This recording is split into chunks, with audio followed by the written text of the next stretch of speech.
Marvelous E3, friends and loved ones, how was your E3? It's that wonderful time of the year when the press conferences have come and gone. There were new game announcements, plenty of on-screen shenanigans to be enjoyed, and an endless stream of, well, videos exactly like this one from countless other YouTubers. I know it's a total cliche, but I do so look forward to these events. Last year, I did a video called My Positive Points of E3 2018, and I figured I'd like to keep that tradition going. So, here are my personal positive points of E3 2019. Consider it my P3 of E3, if you will. What does this mean? Well, it's exactly what it sounds like. I'm gonna talk about things that made me happy or got me excited without focusing on any criticisms or pessimisms. Now, that doesn't mean I don't have these things, just that I won't be talking about them here. Basically, consider this something like a top 10 games of E3 2019. Except it's not limited to 10. And they're not in any particular order. And I'm gonna talk about more than just games. So, really, it's nothing like a top 10. Let's just go ahead and get started.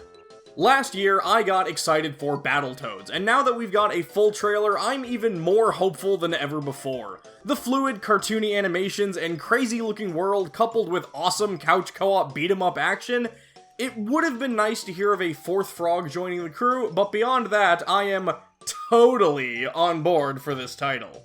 12 minutes seems like an incredibly short but thrilling adventure. The God Game perspective coupled with time loops has me intrigued, and I can't wait to see where this tragic tale is going to take me.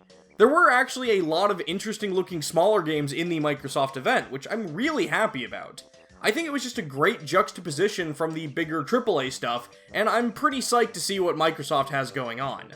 Ghostwire Tokyo is the new horror experience from legendary game dev Shinji Mikami, and hearing that we're getting this spooky experience that's not a traditional survival horror game is sending chills down my spine. We didn't get to see much of it from the Bethesda conference, but I think we can all agree that the real star of the show, the one who stole everyone's heart and became our new favorite person, was Ikumi Nakamura. She brought so much charm and personality to her segment, and her work on games like Bayonetta and Okami already speak for themselves. So whatever Ghostwire Tokyo winds up being, I'm on board. The Bethesda conference also announced a revival of a classic beloved PC franchise. Commander Keen is back in action and coming to mobile devices. I'm always looking for my next big mobile addiction, and this seems like a resurgence done right. The Devolver bootleg probably gave me the biggest laugh of the entire show, and I was also just excited to see the crazy bootleg versions of some of their most renowned games. After living in China for the past year, I've definitely got a fondness for crazy bootleg stuff. I absolutely adore limited run games, and I think their entire show was just one big fun event. It's over the top cheesy, and where else are you gonna see a Star Platinum punching sequence with the PlayStation Vita? There weren't really any major standout titles for me, I just enjoyed the show as a whole. They had tons of great games to announce for the Vita, for the Switch, even for the 3DS. Sorry, Persona Q2. But don't forget, there was also a totally awesome Persona 5 Royal trailer. I mean, it's the same trailer we've already seen, but with English voices, so that was pretty sweet. The game is coming in 2020, and I'm gonna guess around April, so we've got that to look forward to. I think it'll be a royally good time. Watch Dogs is a series that I've been kinda sleeping on, but I'd be lying if I said that Ubisoft didn't make me intrigued by Legion. Maybe it's the idea of being able to recruit anyone and everyone that has me so enthralled, or maybe it's just the hacking smart-mouthed granny. From Watch Dogs to Dog Dogs, Bam Bam is the cutest little pup, and I want to give him all the hugs. Vampire the Masquerade Bloodlines 2. It's like the first one, but now there's a 2 on the end of it. Oh, man. Look, I've never really talked about the original, but it is absolutely one of my all-time favorite PC games, and I can't wait to really sink my teeth into this one. The original writer is back and everything, and I just cannot wait. This is gonna be fantastic. And Planet Zoo, the animal-themed adventure from the same folks who brought us Planet Coaster. I am psyched to create my dream zoo. which may or may not just be an open field with like 3,000 alligators. As you may have guessed by now, I'm a guy who likes himself some indie games, and the Kinda Funny Game Showcase brought some super cool looking ones to the table.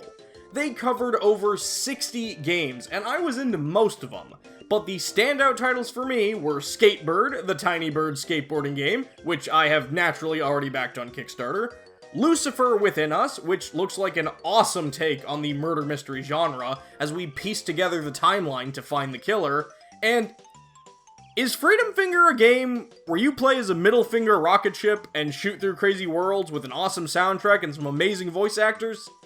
Yes. Yes, it is. Tifa, Tifa, Tifa, Tifa, Tifa! Tifa! Okay, this isn't specifically an E3 announcement, but they totally just confirmed Tawna Bandicoot as a playable racer in the CTR remake, and seeing as how that's literally all I wanted, I'm in a pretty good mood right now. And lastly, oh man, the big end themselves. Come on, we knew I'd be saving Nintendo for last, and holy crap, where do I even begin? Luigi's Mansion 3 looks like a fantastic installment in a series I already adore. The tropical vibes of Animal Crossing New Horizon remind me of home and fill me with love. No More Heroes 3 is totally happening. Astral Chain is looking pretty tight. There was plenty of Zelda news with Cadence of Hyrule this month and Link's Awakening in September. Just look at him, he's so proud of himself. I can't wait to pick this one up. Maybe it'll be the first Zelda game I actually beat. We got a brief look at new Super Lucky's Tale, which the director of the game has told me is a super updated version that's basically the game they've always wanted to make, so you know what? Count me in for that. That sounds awesome. Did I mention No More Heroes 3? Nessa from Pokemon is just... oh my god, I love her so much. And the moment that had me clap my hands and audibly scream was Seiken Densetsu 3 is getting remade as Trials of Mana. And the SNES version is getting localized for the first time thanks to the long-awaited collection of Mana coming out today after 2 years. It is such a good time to be a Series of Mana fan, and I am so happy right now. You have no idea. And of course, I can't forget the bear-flavored frosting and the bird-shaped cherry on top of it all. Banjo and Kazooie are coming to Smash. This is not a drill. This is really happening. They look like so much fun to play as, and if I'm being honest, I just really love the idea of Banjo and Joker hanging out. You've got a bird in your bag? I've got a cat. Now, of course, these aren't all the games that interested me this year, but if I talked about every single individual game that made me go, huh, that looks pretty neato burrito, we'd be here all day. So don't worry if I didn't talk about your favorite E3 games this year. Speaking of, what were your favorites this year? I'd love to hear all about your own personal positive points down in the comments below. Thanks for making this another fun-filled year for me, and I'll see you next time. So until the next E3, take care, and good games.